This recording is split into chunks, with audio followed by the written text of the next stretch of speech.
Hello and welcome to this week's podcast, the Denver Homes Market Report. This is Ricky.schoonover of Mode Real Estate. I hope you had a great 4th of July weekend. I spent mine driving from Denver to Rapid City, South Dakota. My niece and her family bought a house, and I had additional family members also visit to help her start moving into her new home.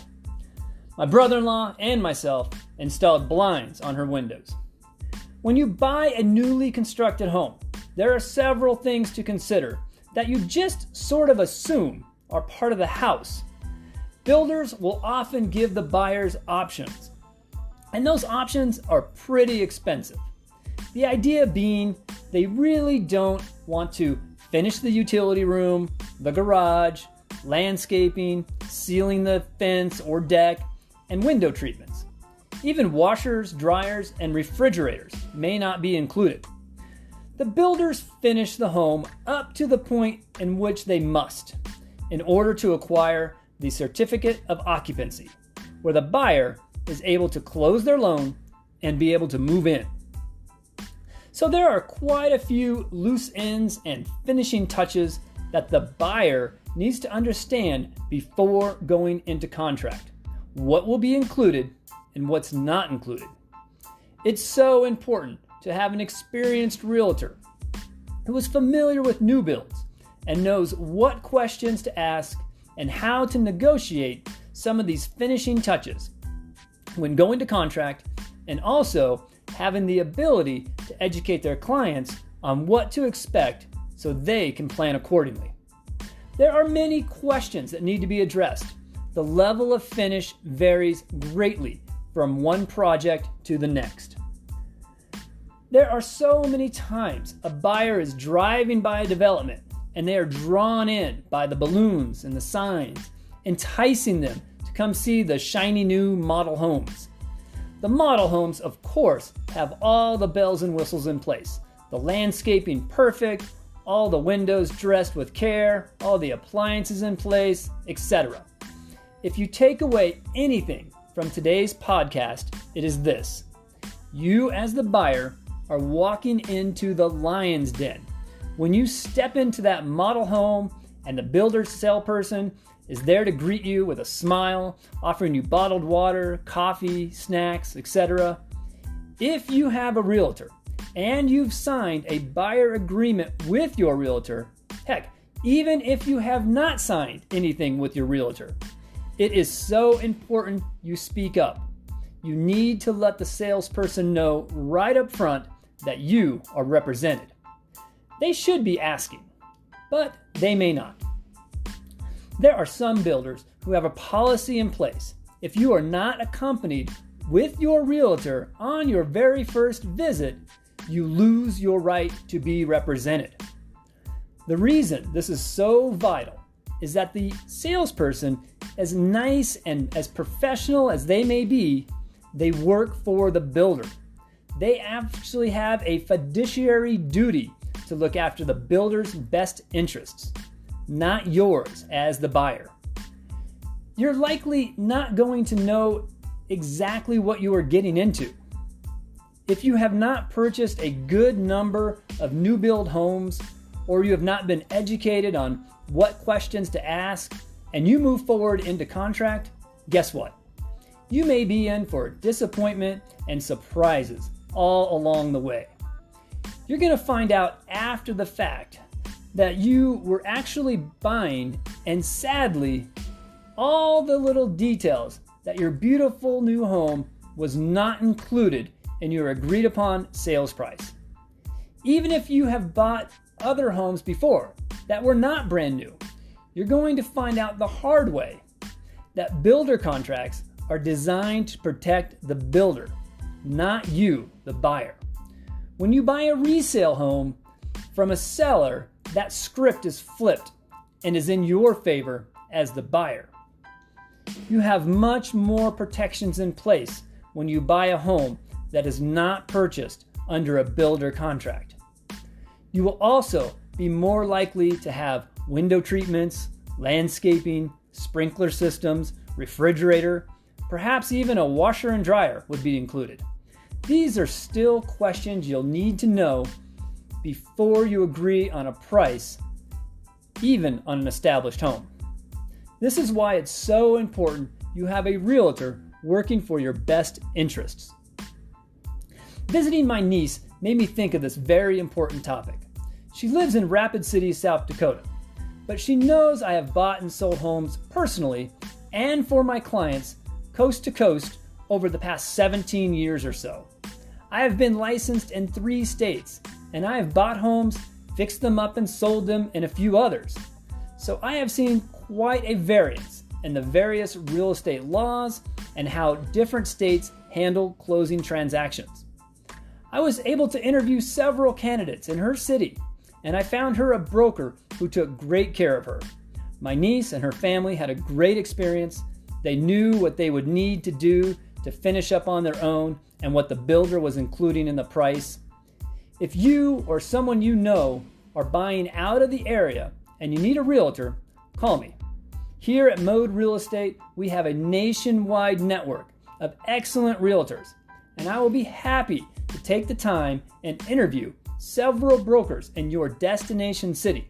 I will narrow that list and provide you with the names and contact information of 3 realtors I have personally interviewed and made sure they had the experience and are familiar with your particular situation, and based on our interview, they had solid qualifications. So, if you are not buying in the greater Denver area, I may not be able to represent you personally, but I will find 3 qualified brokers for you to choose from in your destination city. Now, full disclosure, when I conduct these interviews, if you ultimately choose one of the brokers I vetted and they are successful in closing the deal with you, their brokerage will have agreed upfront to share 25% of their commissions with my brokerage.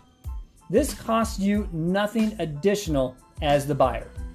In fact, if you are a subscriber to my podcast, you already know in the vast majority of sales, you as the buyer do not pay for your representation. The seller normally pays the commissions to their broker, and their broker then shares a portion of that commission to your buyer broker. This is true whether it's new construction or resale homes. So, if you or someone you know are buying or selling a home out of area, call me 720-688-5110. I'll make sure you have some excellent candidates to choose from, and this will save you a ton of time and help ensure you have a positive experience, regardless of what city you're moving to. If you have not subscribed to my podcast, please do so. These are all past episodes available to you. We are also expanding our growth. In addition to Anchor, Spotify, Stitcher, and TuneIn, we are also now converting audio files into video files, and we are now available on YouTube. So we continue to grow our audience and make it easier to find the Denver Homes Market Report wherever you listen to your podcasts. I also wanted to take time today to continue our quest over Denver Highlands. We have covered West Highlands, Sunnyside, Sloan's Lake, Jefferson Park, so if you missed any of these episodes, please check them out. Today, let's do a little dive into the wonderful neighborhood of Berkeley. My goodness, this area of town is unrecognizable, even from just a few years back. The transformation really took off when Elitch's Gardens was relocated from Berkeley neighborhood to its current location down near Aurora campus, which, if you have not heard, is moving yet again. I ran a few Google searches and I wasn't able to get a clear answer as to exactly when or where they are moving. However, the city has approved a redevelopment plan for the area and where the park sits now. The park was moved in 1994, and that left a void in the Berkeley neighborhood. It also prompted a push by the city to redevelop the land where the park once stood and the surrounding areas. Tennyson Street is completely transformed. There are also homes that were built just south of West 38th Avenue, Tennyson continues to have many retail outlets. There are barbershops, restaurants, tap rooms, and coffee shops all throughout. This has led to more economic activity, and many homes in the area have been scraped, and larger multifamily developments have been built and continue to be built. However, the value of the land coupled with the cost to develop the land has incentivized developers to look elsewhere. They have moved east to Sunnyside, and that neighborhood is one that is being redeveloped, as well as a few miles south into Sloan's Lake area. There are two very nice lakes in the area. You have Rocky Mountain Lake Park and you have Berkeley Lake Park, which also includes an off-leash area where I've taken my two pups, Oreo and Brownie, to let them run around and burn off some energy. The Berkeley neighborhood has a beautiful mix of homes. You'll find Denver squares, Victorians, bungalows, and quite a lot of newer construction as well. The area is defined by Federal Boulevard on its eastern border, Sheridan on the west, with I-70 along the northern border, and West 38 along its southern edge. Now let's jump into the local MLS. Let's see what we can find going on in the current real estate market for this neighborhood. There are currently 45 homes for sale in the Berkeley neighborhood, 11 of those being single-family homes. The other 34 attached homes, or condos, townhouses, duplexes. Let's pull up the most expensive home in the area. This home is a new build. It provides a modern take on the traditional Denver square. This home is presented by Remax Eagle Rock, located at 3168 West 40th Avenue. This home has 5 bedrooms, 3 bathrooms, and 4,907 square feet of living space, a 2-car garage, and a roughed-in auxiliary space, which may have the ability to be finished out for an Airbnb, an artist studio, or a mother-in-law suite. This home is listed for $1,749,999. It's a very nice home, and it's quite large for this area. Now, on the opposite end of the spectrum, we have the most affordable home. This one is located at 3047 West 47th Avenue, Unit 304. This condo is presented by Brokers Guild Real Estate. This home has 1 bedroom, 1 bathroom, and 621 square feet of living space. This condo is listed at $186,770. So as you can see, there is something for everyone in the Berkeley neighborhood. There are homes that are in the 1.7 million range, as well as 1-bedroom condos for under $200,000. You may not be looking for a home with nearly 5,000 square feet of living space, but perhaps you need something more than a 1-bedroom. Give me a call. I'd be happy to discuss your specific needs and provide you a custom curated list of homes that fit your needs and budget. My number here, once again, 720-688-5110. I hope you enjoyed this week's podcast, the Denver Homes Market Report.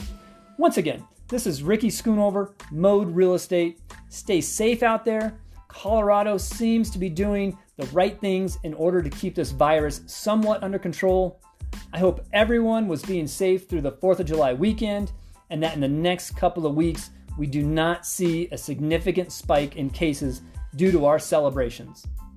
Keep being safe out there and patient with one another. We will get through this together. Thanks for listening, and I look forward to being with you next week.